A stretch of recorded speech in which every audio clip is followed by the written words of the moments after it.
Bonjour à tous. Je reçois aujourd'hui l'ex-porte-parole d'Alain Juppé, qui est candidat à la candidature pour la présidence des Républicains. Bonjour Maël de Calan. Bonjour. Alors si je vous dis 2347, vous me dites quoi? C'est le nombre de parrainages qu'il nous faut déposer après-demain pour être candidat effectivement à la présidence des Républicains. Parrainage d'adhérents. Vous les avez? On a passé la barre ce matin, donc on les a, on sera candidat. Il faut aussi déposer 13 signatures de parlementaires, on en aura un peu plus d'une vingtaine, ce qui souligne que les idées qu'on défend ont un réel impact, ont une réelle assise dans le parti et au sein de notre électorat. Peut-on dire que vous êtes le candidat juppéiste? Non, c'est le candidat d'une droite qui est une droite de gouvernement, qui est une droite sérieuse, crédible, une droite qui est modérée aussi, qui est clairement de droite, mais qui ne se refuse à être excessive sur tous les sujets. Donc c'est une droite qui correspond naturellement à la candidature qui était celle de Juppé pendant la primaire, mais qui dépasse très largement cette candidature. Comment vous expliquez que les poids lourds de la droite modérée, sociale, libérale française, comme Xavier Bertrand, comme Valérie Pécresse, vous aient pas soutenu? Ils ne nous ont pas encore soutenus, mais il est clair que les idées qu'on défend s'inscrivent dans la ligne que Xavier Bertrand, Valérie Pécresse défendent eux aussi. C'est d'ailleurs eux qui auraient pu porter cette candidature de la droite de gouvernement, de la droite crédible, peut-être qu'eux, ils font de la droite solide. Le raisonnement qu'un parti, c'est plus là que doivent se passer les choses. Et vous qui êtes jeune, qui voulez incarner une nouvelle génération, une nouvelle façon de faire la politique, pourquoi vous vous engagez dans un combat partisan que détestent aujourd'hui les Français?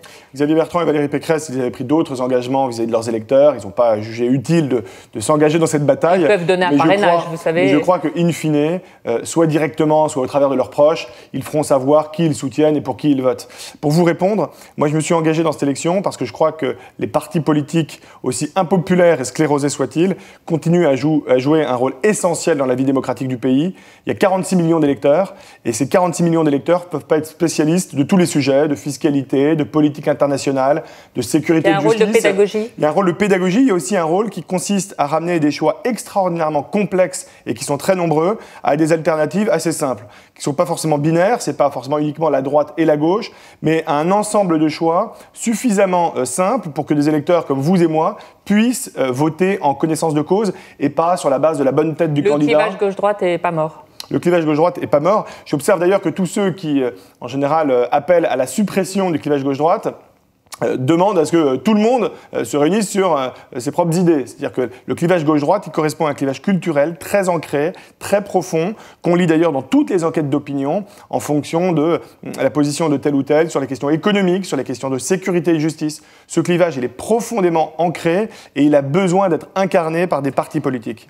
Vous allez affronter Laurent Wauquiez, donc qui sera candidat, et sans doute au moins deux autres candidats. Est-ce qu'il faut réorienter la campagne? Vous avez focalisé contre Laurent Wauquiez jusqu'à présent. Il va falloir que vous vous démarquiez aussi des deux autres candidats qui devraient avoir leur parrainage. Non, nous, on fait campagne contre personne. Ce qu'on pense, c'est qu'il y a beaucoup de candidatures pour le moment aux Républicains, mais il n'y a que deux lignes en réalité.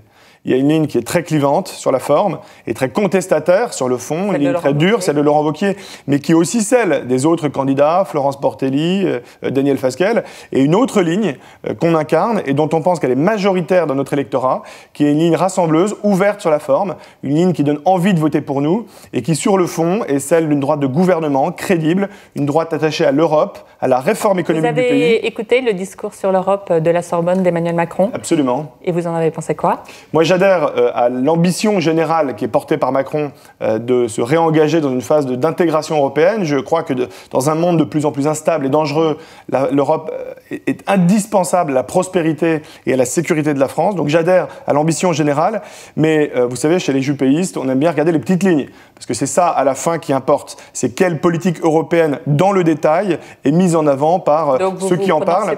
Et dans les petites lignes, si on se prononce, il y a des choses qui nous vont et des choses qui ne nous vont pas. Demain, établir un budget européen, si c'est pour mutualiser les dettes, et en particulier la dette grecque, car c'est inacceptable pour les Allemands, mais ça doit l'être également pour les Français. Il ne l'a pas dit à la Sorbonne. En revanche, quand il est allé à Athènes, il a tenu aux côtés de Tsipras des propos qui étaient assez ambigus sur ce plan. Donc nous, ce qu'on attend, c'est bien sûr une ambition européenne très forte, et Macron l'a exprimé, et c'est heureux, et les Républicains doivent s'y retrouver, mais ce qu'on attend aussi, c'est dans les petites lignes, d'avoir des choses qui concrètement permettent des avancées en Europe. Il y a vos anciens amis qui sont au gouvernement, Édouard Philippe, Gérald Darmanin. Qu'est-ce qui vous différencie d'eux, au fond, dans la politique qui est menée? Qu'est-ce que vous n'auriez pas fait comme ça? La politique fiscale. Donc vous n'auriez pas réformé l'ISF? On aurait réformé l'ISF, mais on n'aurait pas supprimé la taxe d'habitation qui va creuser le déficit de 10 milliards d'euros. Vous auriez fait, vous, que pour les riches, pour le coup. On aurait mis en œuvre une politique économique cohérente au service de la croissance économique et de l'emploi.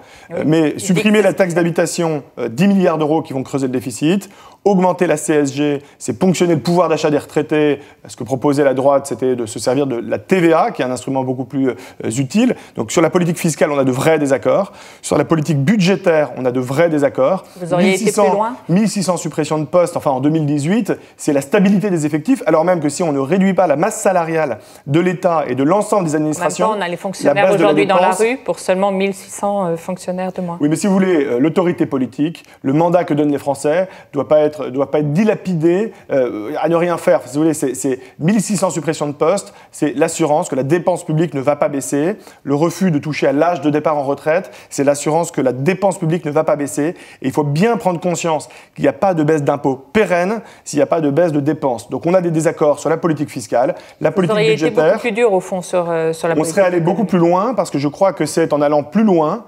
suffisamment loin, en tout cas pour être à la hauteur de la crise économique du pays, qu'on peut obtenir des résultats.